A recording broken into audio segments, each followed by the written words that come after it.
the U.S. government is funding this genocide. No, Mahmoud, don't say that. That's what put you in prison the first time. No, I'm just kidding.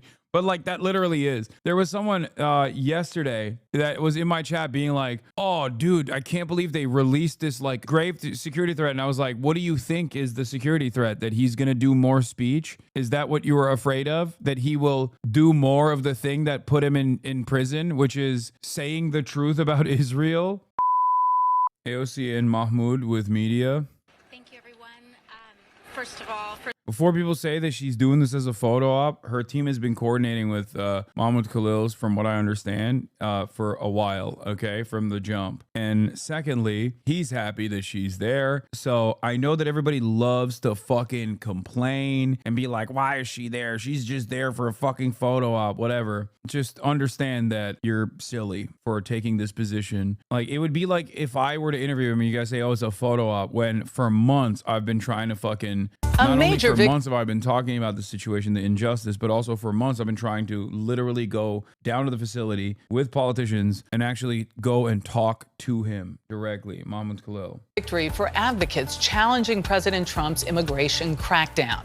Mahmoud Khalil, the pro-Palestinian activist and Columbia University graduate student, is now free on bail. Yesterday, he was released from a federal immigration detention center in Louisiana after more than 100 days in custody.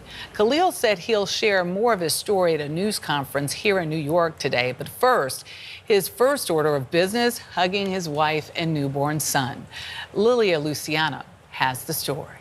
Turn around, turn around, turn around. When federal agents arrested Mahmoud Khalil 3 months ago, they would not reveal the charges against him. The man said, we're with the police, you have to come with us. Khalil's wife, Noor, described the arrest to CBS Sunday Morning. At this point, Mahmoud was like, go take the keys, grab my green card. He thought maybe like if he shows the green card, you know, we'll be fine. The ICE agents also refused to say where he was being taken. Khalil was flown to a detention center in Louisiana before his attorneys could track him down. Khalil was among the most visible figures at the pro-Palestinian demonstrations at Columbia University.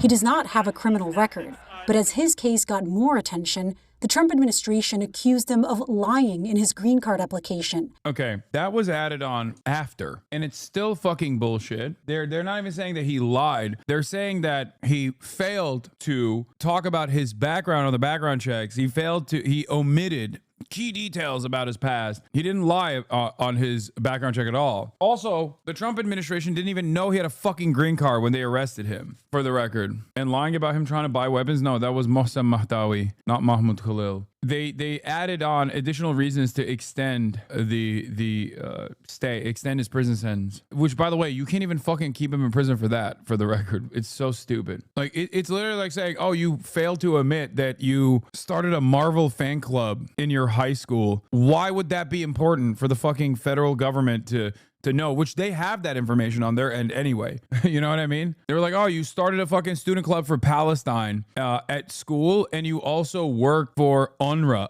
you intern at UNRWA. Dog, we fund UNRWA. What are you talking about? It's like, that's not any kind of information that would stop someone at the time, maybe not anymore, but at the time when he was getting his fucking green card, that would not have been sufficient cause to deny someone a green card. You can't make this post hoc rationalization for why he must have his green card removed. Of being a Hamas sympathizer and participating in anti-Semitic protests. They never charged him with any crime. I think we ought to get them all out of the country. They're troublemakers. They're agitators. Ultimately, Secretary of State Marco Rubio said that Khalil's actions would have potentially serious adverse. Yeah, also, he was kept in fucking prison for 104 days. Worth noting, yeah, Graham Lowe, shouts out to Graham Lowe. He's been a real help on this, on connecting with Mahmoud Khalil's legal team. Worth noting that everyone was denied access to Mahmoud, media, congresspeople, family, even his lawyers were being given a hard time. The Trump admin was trying to disappear him. Oh yeah, 100%. It's crazy.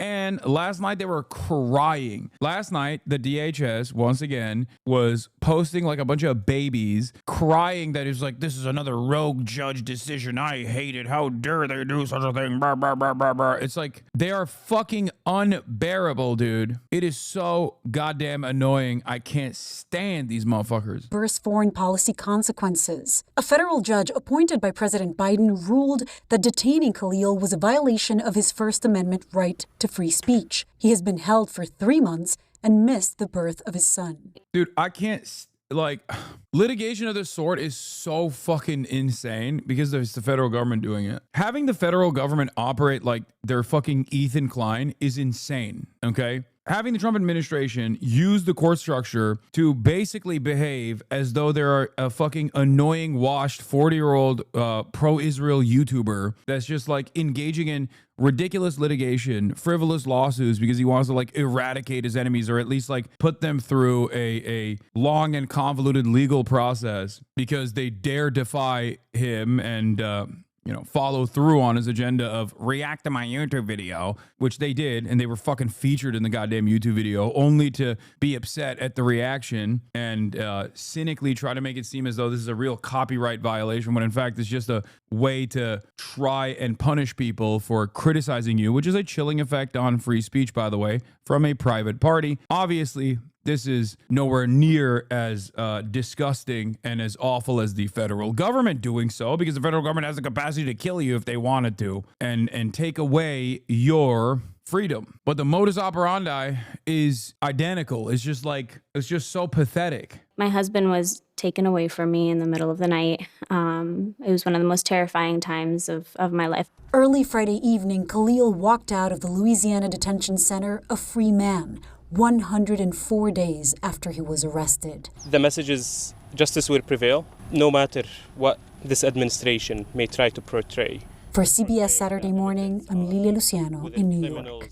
Full war against Palestinians across Palestine.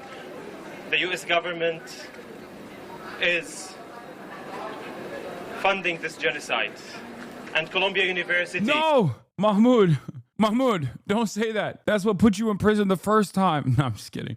But like that literally is. There was someone yesterday that was in my chat being like, oh, dude, I can't believe they released this like grave security threat. And I was like, what do you think is the security threat? That he's going to do more speech? Is that what you were afraid of? That he will do more of the thing that put him in prison, which is saying the truth about Israel?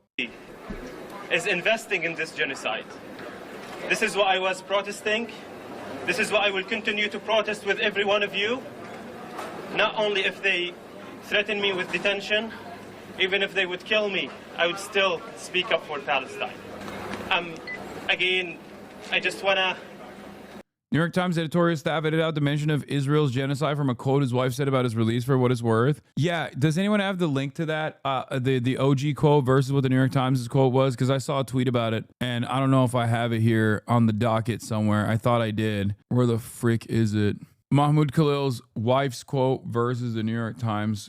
This ruling does not begin to address the injustices the Trump administration has brought upon our family and so many others. But today we are celebrating Mahmoud coming back to New York to be reunited with our little family and the community that has supported us since the day he was unjustly taken for speaking out for Palestinian freedom. We know this ruling does not begin to address the injustices the Trump administration has brought upon our family and so many others the government is trying to silence for speaking out against Israel's ongoing genocide against Palestinians. That's crazy, man. I cannot believe it. Like they just don't even want that mentioned. They don't want that mentioned at all.